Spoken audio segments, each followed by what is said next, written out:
अस्सलामुअलैकुम। आज मैं हाजिर हूँ मैट्रिक की दरसी किताब के साथ और आज कमर जहाँ का लिखा हुआ अफसाना कमर जहाँ, काफ से कमर जहाँ और काफ से कटी हुई शाख, इस तरह आप इसको याद कर सकते हैं। कमर जहाँ का अफसाना कौन सा है? तो कटी हुई शाख।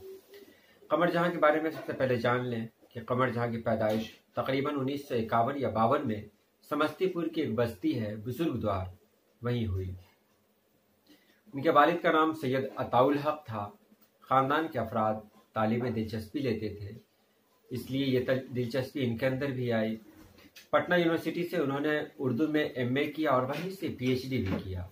उनकी पहली कहानी जुनून वफा है, जो माहनामा सुबह 9 पटना से 1966 में शाये हुआ। सुंदरवती महिला कॉलेज भागलपुर से उन्होंने तदरीसी करियर का आगाज़ किया। उसके बाद वो भागलपुर यूनिवर्सिटी तक गई और वहाँ उन्होंने उर्दू सदर शोबे उर्दू का ओहदा संभाला। चारागर और अजनबी चेहरे इनके अफसानवी मजमूए हैं। उसके बाद एक और अफसानी मजमूआ है यादनगर, जो ज़ेरे शात है। अख्तर शिरानी की जिनसी रोमानी शायरी, मेयार कलाम अब्दुल्ला हाफिज मुश्कीपुरी, हरफ आगे ही आपकी तनकीदी तसानीफ है और कलमी सफ़र आपका अभी जारी है। अब अफसाने की तरफ आते हैं। कटी हुई शाख। कितने साल बाद वो अपने वतन वापस आया था। हर चीज नई नई और कदरे अछूती अछूती सी मालूम हो रही थी। ये एक ऐसे नौजवान के बारे में कहा गया है जो अपने इलाके में तो रहता है लेकिन ख्वाब बहुत बड़े बड़े देखता है। वो अपने मुल्क से बाहर जाना चाहता है। उसके ख्वाब ख्यालों में बाहर की रंगीनियां बसी हुई हैं। वो हर कीमत पर उन रंगीनियों को हासिल करना चाहता है। वो नई दुनिया देखना चाहता है और उसके लिए वो अपना सब कुछ कुर्बान कर देता है, जिसका एहसास उसको बाद में होता है। ये अफसाना उसी पस मंजर में लिखा हुआ है कि एक लड़का है जो बाहर चला गया। बाहर जाने के बाद जब वो बहुत सालों बाद अपने वतन वापस आया, क्या महसूस हुआ उसको कि वो जब अपने घर में पहुंचा तो ऐसा लगा कि ये घर बिल्कुल अजनबी हो चुका हो, यहाँ के लोग अजनबी हो चुके हों। और वो देख रहा है कि मंजर सभी वही है। बड़े से आंगन में शरीफे के पैर उसी तरह झूल रहे हैं। उसकी बूढ़ी कमजोर माँ सामने पलंग पर बैठी हुई खांस रही है और अपने बूढ़े बेटे को देख रही है, कुछ ढूंढने की कोशिश कर रही है। सब तो हैं, अजीज हैं, अकारिब हैं, अपने हैं, पराए हैं, सारे लोग वहां मौजूद हैं, लेकिन इसके बावजूद इसको जिस चीज की तलाश है वो वहां नहीं मिल रही है। शायद इतने दिन अपने मुल्क से, अपने वतन से, अपने गांव, अपने घर से दूर रहने के बाद जब वो वापस आया है तो वो लोगों के लिए गैर बन चुका है। आगे देखिए, उसे अपना वो दौर याद आता है जब उसने आला तालीम हासिल की थी। उसके एक दोस्त ने कहा था कि यार तुमने आला तालीम इसीलिए हासिल की कि तुम आला तालीम हासिल करने के बाद यहीं अपनी चप्पल रगड़ते रहोगे, तुमको तो बाहर देखना चाहिए, बाहर मुल्क में जाना चाहिए। ये बात इसके दिमाग में बैठ गई और इसने इरादा कर लिया कि ये बाहर चला जाएगा। और वो दिन बहुत ही खुशी का था जब इसको बाहर जाने का वीज़ा मिला।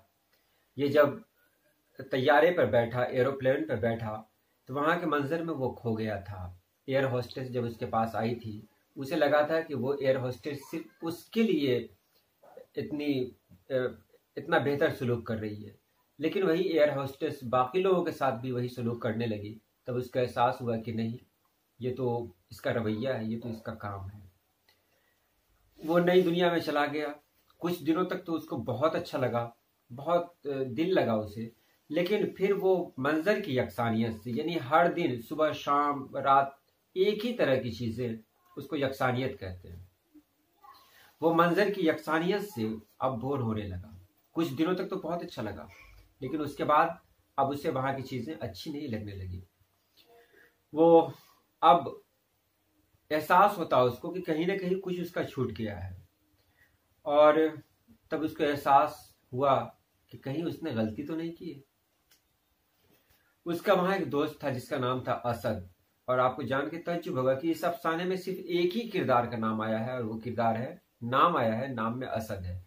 किरदार में तो उसके वालिद भी हैं, वालिदा भी हैं, ये सभी हैं, लेकिन एक साथी का नाम आया है असद। हम जिसके बारे में बताने जा रहे हैं उसका भी नाम इसमें मौजूद नहीं है, उस किरदार का भी नाम मौजूद नहीं है, मैं के रूप में है वो। तो वो अपने साथी से बोलता, असद से वो पूछा करता, जो उसकी कंपनी में उसके साथ ही मुलाजिम था। वो उससे पूछता कि यार बताओ, क्या यहाँ के लोग अपनी ज़िंदगी से खुश हैं? तो ये कहता है कि यहाँ के लोग सिर्फ आज में जी रहे हैं, मुस्तकबिल की फिक्र किसी को नहीं है, कल के बारे में कोई नहीं सोचता, कोई नहीं सोचता, सिर्फ आज के बारे में सोचता है। क्या कल के यकीन के बगैर क्या आज को बेहतर बनाया जा सकता है? तो असद ने जवाब दिया था कि यार तुम बहुत ज़्यादा हसास हो, इतना ज़्यादा क्यों सोचते हो? यहाँ के लोग इतना ज़्यादा नहीं सोचते। तो इसने कहा था कि यहाँ के लोग तो ऐसा लगता है जैसे रोबोट बन गए हैं, मशीनी दौर है, सब लोग रोबोट बन गए हैं। उसमें बहुत सारे लोग ऐसे भी होते हैं जिनको हफ्तों तक अपनी औलाद से मुलाकात नहीं होती। कुछ लोग जब रात में आते तो उनके बाल बच्चे सोए हुए रहते, और जब वो सुबह तैयार होकर अपने ऑफिस में जाते तब तक उनके बच्चे स्कूल जा चुके होते। तो हफ्तों तक अपने बाल बच्चों से मुलाकातें नहीं होती। तो वो अपने दोस्त से कहता कि सिर्फ पेट की आग बुझाने के लिए ये लोग कल को नहीं देख रहे, सिर्फ आज में जी रहे हैं। क्या सिर्फ पैसे से जिंदगी मुतमईन हो सकती है? वो अच्छी गज़ा खा रहा था, अच्छी खासी रकम भी उसको मिल रही थी, उसके पास सब कुछ था, फ्रिज, एयर कंडीशन, कार और बहुत खूबसूरत मकान, सब कुछ उसके पास था। लेकिन कहीं ना कहीं उसके अंदर एक बेचैनी थी। और इसी दौरान जब बूढ़े बाप की मौत की खबर उसको मिली थी तो वो अंदर ही अंदर टूट कर रह गया था। वो तो दिल खोल कर रो भी नहीं पाया। वो अपने घर पैसे भेजा करता था, अपनी माँ को खत भी लिखा करता था, लेकिन इसके बावजूद एक बेचैनी सी उसके अंदर थी। अपने गांव से बिछड़ने का दुख कहीं ना कहीं उसको अंदर ही अंदर तोड़े जा रहा था। और ऐसे में एक दिन उसने ये इरादा कर लिया कि नहीं, मुझे वापस अपने गांव जाना है। और उसने फौरी तौर पर जो भी सामान उसके पास थे सबको बेचना शुरू किया, और बेचने के बाद उसने घर की तैयारी की और फिर वापस अपने घर आ गया। घर आने के बाद बहुत सारे लोग उससे मिलने के लिए आए, बहुत सारे लोग आए उससे मिलने के लिए। लेकिन ये जब उन लोगों के बीच में गया तो एहसास हुआ कि ये वो लोग नहीं हैं जिनको छोड़कर वो गया था। कटी हुई शाख, पहले उन्वान को देख लें। कटी हुई शाख यानी पेड़ से जो शाख काट दी जाती है वो शाख फिर दोबारा पेड़ से नहीं जुड़ती। असद इस कहानी का जो किरदार है, जो मेन है, मैं के रूप में जो है, इसका भी वही रूप है, वही हाल है। ये इसीलिए इस कहानी का नाम ही यही रखा गया, उन्वान ही यही रखा गया है। तो इसने अपने आप को कटी हुई शाख समझ लिया है, वो शाख जो पेड़ से काट दी जाती है फिर दोबारा नहीं जुड़ती। तो इसको एहसास हो गया कि अपनों से इतने दिनों तक अलग रहने के बाद जब वो वापस आया है तो फिर लोग उसको अपनाने के लिए तैयार नहीं है। अब सवाल है जिसका जवाब आप सोच कर देंगे। सभी सवालात मैं आपके बीच में रख रहा हूं। कमर जहां की पैदाइश कब हुई? जवाब दे सकते हैं। कमर जहां की पैदाइश 1951 या 52 में हुई। कमर जहां के वालिद का क्या नाम है? तो कमर जहां के वालिद का नाम सैयद अताउल हक है। कमर जहां का पैदाइशी ताल्लुक सूबे बिहार के किस जिले से है? तो कमर जहां का पैदाइशी ताल्लुक सूबे बिहार के जिला समस्तीपुर से है। कमर जहां का कौन सा अफसाना आपके निसाब में शामिल है? तो यह है कमर जहां का कटी हुई शाख अफसाना आपके निसाब में शामिल है। कमर जहां किस यूनिवर्सिटी में उस्ताद हैं? तो कमर जहां भागलपुर यूनिवर्सिटी में उस्ताद हैं। कमर, उसके बाद मुख्तसर सवालात में है, कमर जहां के हालात ज़िंदगी पर 5 जुमले लिखें। तो कमर जहां के बारे में आप लिख दें, कमर जहां की पैदाइश समस्तीपुर के मर्दुमखेज गांव हरिद्वार में हुई। शुरू से ही उनको पढ़ने लिखने का शौक़ था। उन्होंने पटना यूनिवर्सिटी से MA किया और PhD किया। उसके बाद वो सुंदरवती महिला कॉलेज में चली गई जहां से उन्होंने अपने तदरीसी कैरियर का आगाज़ किया। इसी तरह लिख सकते हैं, कमर जहां की तसानीफ की फहरिस्त मौजू के एतबार से मुकम्मल कीजिए। उन्होंने कौन कौन सी किताबें लिखी? तो ये है कि उनके 3 अफसाने मजमूए हैं, चारागर, अजनबी चेहरे और यादनगर। उसके बाद अख्तर शिरानी की जिनसी रोमानी शायरी, मेयार, उसके बाद हरफ़े आगही, ये सब तनकीदी तसानीफ है। कमर जहां की तालीम और तदरीस के बारे में मुख्तसर बयान कीजिए। कमर जहां ने अपनी इब्तदाई तालीम तो अपने इलाके में ही की, अपने घर पे ही की। उसके बाद वो पटना आ गई और पटना यूनिवर्सिटी से उन्होंने एमए किया, फिर पीएचडी भी किया।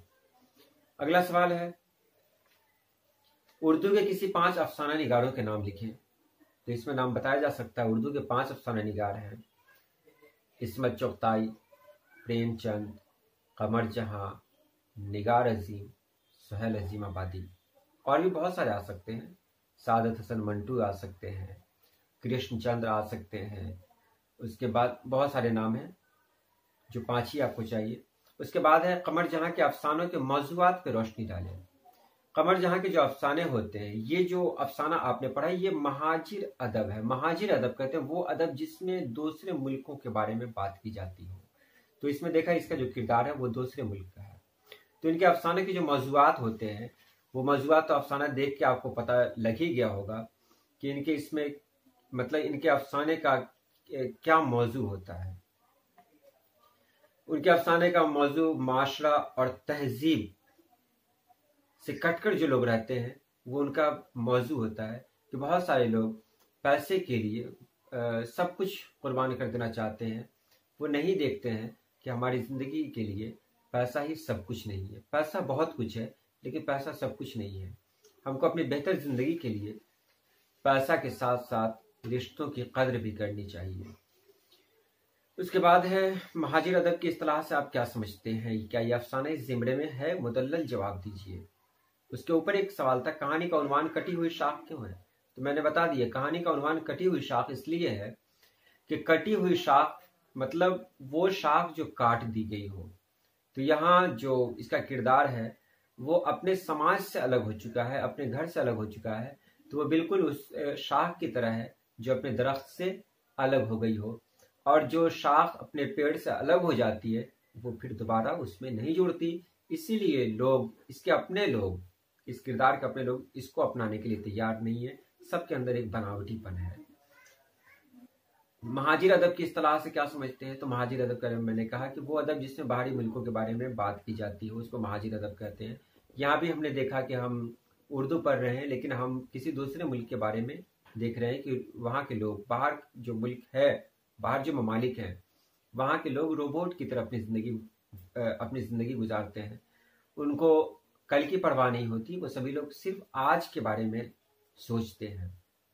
ये नई नई चीज़ें जो हमारे मुल्क में नहीं है, कहीं और है। तो यही सब महाजिर अदब में आता है। कहानी के मरकजी किरदार की ज़हनी व जज्बाती कैफियत को इख्तिसार में लिखिए। तो कहानी का जो मरकजी किरदार है, आपने देखा, इसकी ज़हनी और जज्बाती कैफियत। ज़हनी कैफियत क्या है, जज्बाती कैफियत क्या है?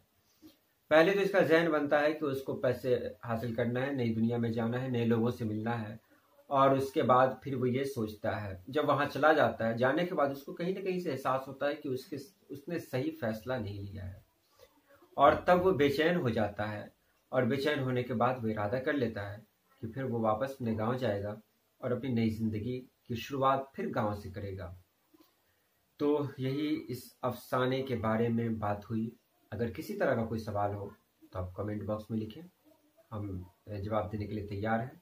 और हाँ, हो सकता है वीडियो में कहीं से किसी तरह की कोई गलती हो गई हो तो आप उसकी निशानदेही ज़रूर फरमा दें, ताकि आने वाले जो बच्चे हैं उनको रहनुमाई मिल सके। और इस वीडियो को देखने वाले तो बहुत सारे टीचर्स भी होंगे। हम उनसे गुजारिश करते हैं कि बराए मेहरबानी अगर कोई कमी हो तो ज़रूर बताएं। चलिए, आज के लिए इतना ही। अल्लाह पाक आप सभी लोगों को खुश रखें, आबाद रखें। आज के लिए इतना ही। अल्लाह हाफिज़।